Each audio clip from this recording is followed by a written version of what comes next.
उपराष्ट्रपति और राजस्थान के 3 बार मुख्यमंत्री रहे स्वनाम धन्य आदरणीय भैरव सिंह जी शेखावत साहब की इस जन्म शताब्दी वर्ष पर रविंद्र रंगमंच सभागार में हम सब लोगों का हौसला बढ़ाने के लिए, जिन्होंने भैरव सिंह शेखावत के आदर्श को अपने जीवन में वैसा का वैसा दिया है, वो चाहे सदन में उपस्थिति हो चाहे सड़क पे लड़ाई हो, हम सब के महबूब नेता और राजस्थान में विधानसभा प्रतिपक्ष के उप नेता आदरणीय राजेंद्र राठौड़ साहब पधारे हैं। मैं आप सब लोगों से आग्रह करूंगा कि जोरदार ताली के साथ उनका स्वागत करें, अभिनंदन करें। भारतीय जनता पार्टी परिवार में अभिभावक की तरह हम सब लोगों का मार्गदर्शन करने वाले, पढ़ने लिखने वाले और एक संजीदा राजनेता के रूप में राजस्थान में अपनी पहचान स्थापित करने वाले आदरणीय अरुण चतुर्वेदी जी साहब का बीकानेर की धरा पर आप सब लोगों की तरफ से स्वागत करता हूं और अभिनंदन करता हूं। बीकानेर के विकास में वेटनरी यूनिवर्सिटी की जो स्थापना हुई वो एकमात्र ऐसा विश्वविद्यालय था जिसकी स्थापना बिना किसी जन आंदोलन के हुई, और इस वेटनरी विश्वविद्यालय के नींव के पत्थर को लगाने वाले इस विश्वविद्यालय के पूर्व कुलपति शिक्षाविद आदरणीय डॉक्टर ए.के. गहलोत साहब, भारतीय जनता पार्टी में लंबे समय से काम करते हुए हम सबका मार्गदर्शन करने वाले और बीकानेर बार एसोसिएशन के सभापति आदरणीय मुमताज अली भाटी साहब, बीकानेर में जो एक नए दौर की राजनीति शुरू हुई है, उस नए दौर की राजनीति में जन सरोकारों से जुड़े हुए और जिसमें हम भैरव सिंह शेखावत का अंश देखते हैं, ऐसे हमारे नौजवान नेता नौका के विधायक भाई बिहारी लाल बिश्नोई साहब, बीकानेर उद्योग व्यापार मंडल के अध्यक्ष बड़े भाई जुगल लाठी जी, बीकानेर भारतीय जनता पार्टी के जिलाध्यक्ष आदरणीय अखिलेश प्रताप सिंह जी, आदरणीय सत्यप्रकाश आचार्य जी, आदरणीय शशिकांत शर्मा जी, आदरणीय रामगोपाल सुधार जी और मंच पर विराजमान बीकानेर क्षेत्रीय सभा के पूर्व अध्यक्ष मेरे गार्जियन आदरणीय बजरंग सिंह साहब और मेरे भाई, मेरे दोस्त, मेरे साथी चूरू भाजपा के पूर्व जिलाध्यक्ष और भारतीय जनता पार्टी के नौजवान नेता आदरणीय मासूम चावला जी। बीकानेर की धरती से हमने राजस्थान के लोक राजनीतिक नेता आदरणीय भैरव सिंह शेखावत की जन्म शताब्दी समारोह का ये आगाज किया है। ये अपने आप में एक अनूठा आयोजन है। मैं जब भैरव सिंह शेखावत साहब के जीवन को पढ़ता हूँ, देखता हूँ, तो जो कुछ कोट मुझे मेरे दिमाग में हमेशा के लिए स्थायी रूप से लिख दिए गए हैं, उनमें एक जो उनका कोट है कि राज के खजाने पे सबसे पहला हक गरीब का है और गरीब के लिए खजाना लूट जाए तो कोई गम नहीं। एक ऐसा राजनेता जिसने 1952 में एक साधारण किसान राजपूत परिवार में पैदा होकर अपने राजनीतिक जीवन की शुरुआत की। 52 का जो संघर्ष था भैरव सिंह जी का,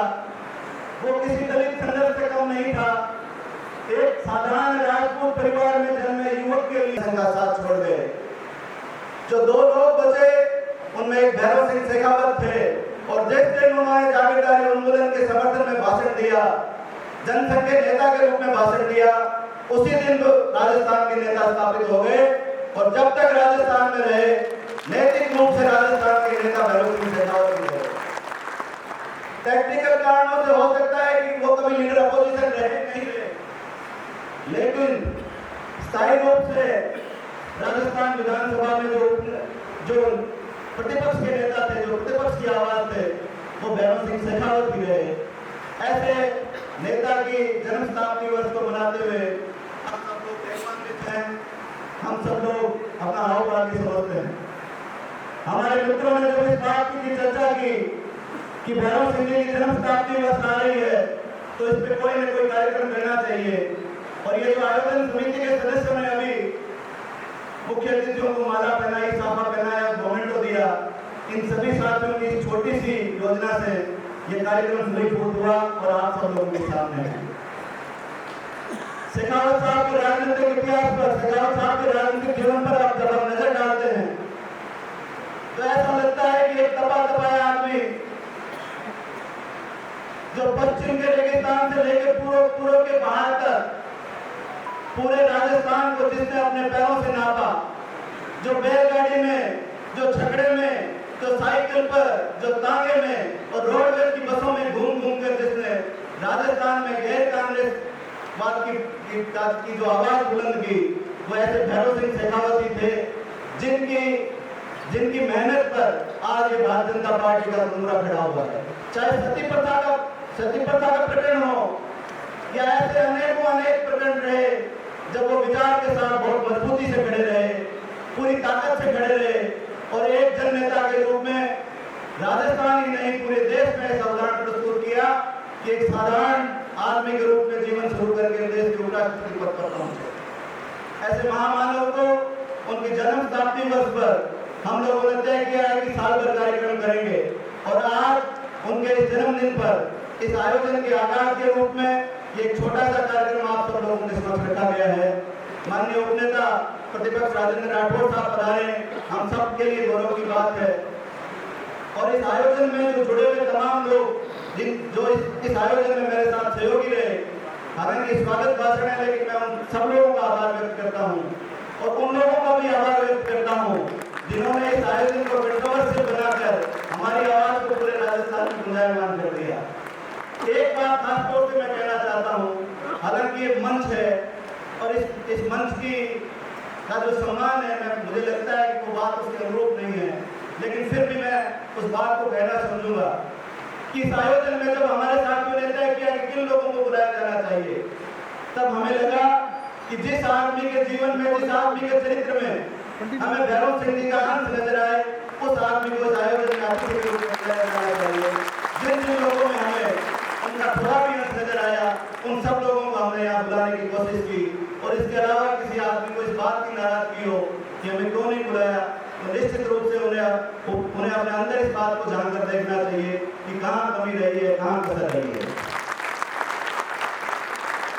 छोटा हूँ, बड़ी बात कह रहा हूँ, लेकिन मैं आप तमाम लोगों की उपस्थिति में इस बात का, हमारे सारे इस आयोजन समिति से जुड़े तमाम साथी इस बात का संकल्प ले रहे हैं कि भैरव सिंह जी ने जिस तरह की राजनीति का संकल्प लिया, जिस तरह के जन सरोकार का विचार भैरव सिंह जी के जीवन में हम सब लोगों ने पढ़ा है, देखा है, उसी तरह के जन सरोकार की राजनीति का संकल्प